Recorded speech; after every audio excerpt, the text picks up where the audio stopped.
కేసీఆర్కి సిట్ నోటీసులు ఇవ్వడానికి బీఆర్ఎస్ నాయకులు ఆగ్రహం వ్యక్తం చేశారు. ఆదివారం సదాశివపేట పట్టణంలో బీఆర్ఎస్ వర్కింగ్ ప్రెసిడెంట్ కేటీఆర్ పిలుపు మేరకు ఎమ్మెల్యే చింతా ప్రభాకర్ ఆదేశాల మేరకు బీఆర్ఎస్ పార్టీ శ్రేణులు పట్టణంలో భారీ నిరసన ర్యాలీ నిర్వహించి జాతీయ రహదారిపై రాస్తారోకో నిర్వహించారు. ఈ సందర్భంగా వారు మాట్లాడుతూ కాంగ్రెస్ ప్రభుత్వానికి పాలన చేతకాక కేవలం రాజకీయ కక్షతోనే సిట్ పేరిట బీఆర్ఎస్ నాయకులను వేధిస్తున్నారన్నారు. తమ వైఫల్యాలను కప్పిపుచ్చుకునేందుకు పాలనా లోపాల నుంచి ప్రజల దృష్టిని మళ్లించేందుకు నోటీసుల పేరుతో డ్రామాలు ఆడుతున్నారని విమర్శించారు. ఇలాంటి రాజకీయ వేధింపులతో మున్సిపల్ ఎన్నికల్లో లబ్ధి పొందొచ్చని భావిస్తున్నారని మండిపడ్డారు. కాంగ్రెస్ ప్రభుత్వం అనుసరిస్తున్న ప్రజా వ్యతిరేక విధానాలను ప్రజలు గమనిస్తున్నారని, రానున్న రోజుల్లో కాంగ్రెస్ ప్రభుత్వానికి ప్రజలే తగిన బుద్ధి చెప్తారని నాయకులు కాంగ్రెస్ ప్రభుత్వ విధానంపై మండిపడ్డారు. ఈ కార్యక్రమంలో కార్పొరేషన్ మాజీ చైర్మన్ మట్టం భిక్షపతి, మాజీ కార్పొరేటర్ సపాన్ దేవ్, బీఆర్ఎస్ రాష్ట్ర నాయకులు చింతా సాయినాథ్, బీఆర్ఎస్ పట్టణ అధ్యక్షుడు చేల మల్లన్న, పట్టణ యువత అధ్యక్షుడు కొత్తపల్లి శ్రీకాంత్, బీఆర్ఎస్ మైనార్టీ అధ్యక్షుడు జమీల్, మాజీ మున్సిపల్ కౌన్సిలర్లు, నాయకులు, కార్యకర్తలు పాల్గొన్నారు.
కొట్లాడి తెచ్చుకున్న తెలంగాణను రేవంత్ రెడ్డి రేవంత్ రెడ్డి జై తెలంగాణ కేసీఆర్ గారి నాయకత్వం సీఎం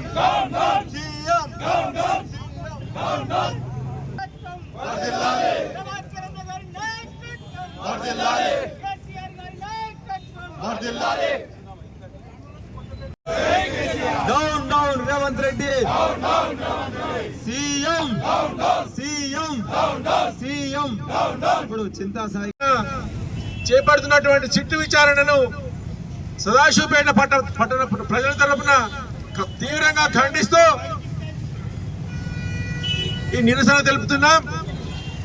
ఒక గొప్ప నాయకుని పట్ల ఇట్లాంటి విచారణ చేపడితే తెలంగాణ ప్రజలను పూర్తిగా మనం అవమానించిన వాళ్ళం అవుతాం. కాంగ్రెస్ పార్టీ ఇది ఆలోచన చేయాలి.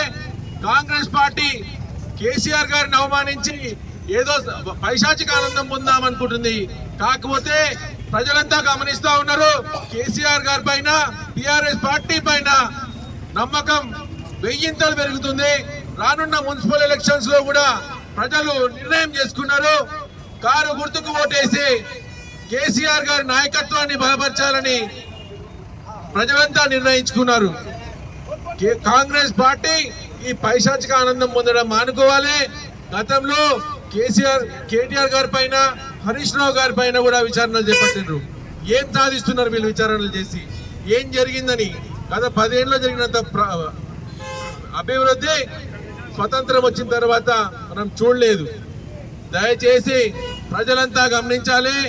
కాంగ్రెస్ పార్టీ చెప్పే కల్లబొల్లి మాటలను, వారిచ్చే హామీలను నమ్మొద్దని మరొక్కసారి బీఆర్ఎస్ పార్టీని బలపరిచి తెలంగాణలో వ్యాపారాలను మరొకసారి మనం పునర్వైభవం సాధించాలని సదాశివపేట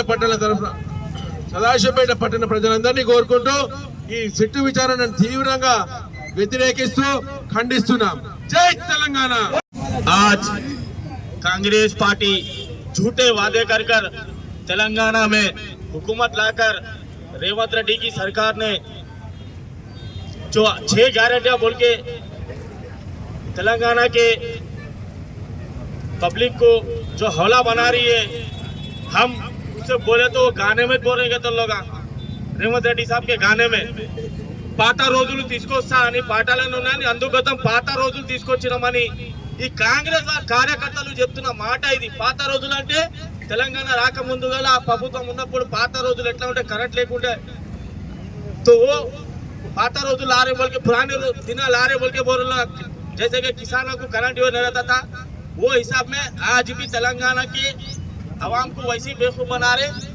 और जो हमारे हरदिल जनाब एक सीएम केसीआर साहब को जो नोटिस भिजाया गया है, हम तेलंगाना के जानिब से और सदाशिवपेट की जानिब से खबरदार रेवंत रेड्डी साहब, और तुम्हारी गवर्नमेंट ज्यादा दिन चलने वाली नहीं है।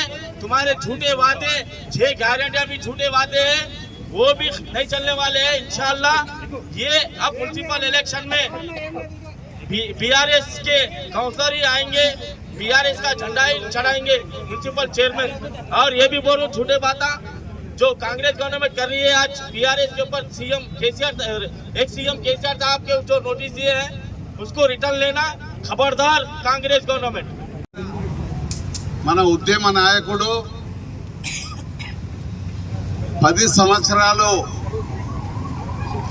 ఈ తెలంగాణ రాష్ట్రానికి సీఎంగా ఉన్న వ్యక్తి భారతదేశంలోకెల్లా అన్ని రాష్ట్రాల్లోకెల్లా తెలంగాణ రాష్ట్రాన్ని అభివృద్ధిలో కానీ సంక్షేమంలో కానీ ముందుంచిన వ్యక్తి కేసీఆర్ గారు. అలాంటి ఒక మాజీ ముఖ్యమంత్రి ప్రతిపక్ష నాయకుడైన కేసీఆర్ పైన సిట్టు విచారణ అంటే చాలా దారుణము. మరి ఈరోజు చూస్తూ ఉంటే కాంగ్రెస్ పార్టీ అధికారంలోకి రాకముందు ప్రజలను మభ్యపెట్టి అధికారంలోకి రావడం జరిగింది. అధికారంలోకి వచ్చిన తర్వాత ప్రతిపక్ష నాయకుల పైన సిట్టు విచారణ అయితేనేమి, ఇంకా కేసులు అయితేనేమి పెట్టి ఈ ప్రజలకు చేయాల్సిన హామీలు చేయకపోగా, అమలు కాని హామీలు చేయకపోగా ఈరోజు కేసీఆర్ గారి పైన సిట్టు విచారణ అంటే చాలా దారుణము. మరి ప్రజలందరూ గమనిస్తూ ఉన్నారు. ఈ రాష్ట్రంలో మున్సిపల్ ఎన్నికల్లో తప్పకుండా కాంగ్రెస్ పార్టీకి ఘోర అవమానం తప్పదు. కేసీఆర్ ఒక ఉద్యమ నేత, తన ప్రాణాలు ఒడిగి తెలంగాణ రాష్ట్రాన్ని తీసుకొస్తే మరి రేవంత్ రెడ్డి గారు ఈరోజు సీఎం అయినారు. కాబట్టి ఒకటే, కాంగ్రెస్ పార్టీ నాయకులైతేనేమి ఆలోచించాలి. కేసీఆర్ గారు చేసిన అభివృద్ధిని చూసి ఓర్వలేక ఏదో హామీలు ఇచ్చి రావడం జరిగింది. వెంటనే సిట్టు విచారణ వెనక్కి తీసుకోవాలి. లేకపోతే కేసీఆర్ గారి మీద, మా అగ్రనాయకుల మీద నోరు పారేసుకుంటా ఉన్నారు. ఖబర్దార్ బిడ్డలారా, రాబోయే 2.5 ఏళ్లలో మా ప్రభుత్వం రాబోతా ఉన్నది. ఎట్టి పరిస్థితుల్లో మిమ్మల్ని ఒక్కొక్కరిని చెరసాల్లో బంధించకపోతే మేము తెలంగాణ వాదులం కాదని చెప్పి కూడా మరొకసారి తెలియజేస్తూ, నువ్వు ఎట్టి పరిస్థితుల్లో ఈ సిట్టు విచారణను వెనుకకు తీసుకొని మరి కేసీఆర్ గారు ఏమి చేయలేదనే విషయాన్ని గ్రహించి మా సిట్టు విచారణ వెనుకలు తీసుకోవాలి. ఈ సిట్టు విచారణతో ఇట్లనే చేస్తే తెలంగాణ మొత్తం స్తంభింపజేస్తాం, తెలంగాణ మొత్తం అగ్గిగుండం చేస్తామని చెప్పి కూడా రేవంత్ రెడ్డి గారిని, అదేవిధంగా కాంగ్రెస్ ప్రభుత్వాన్ని హెచ్చరిస్తా ఉన్నాం. జై తెలంగాణ.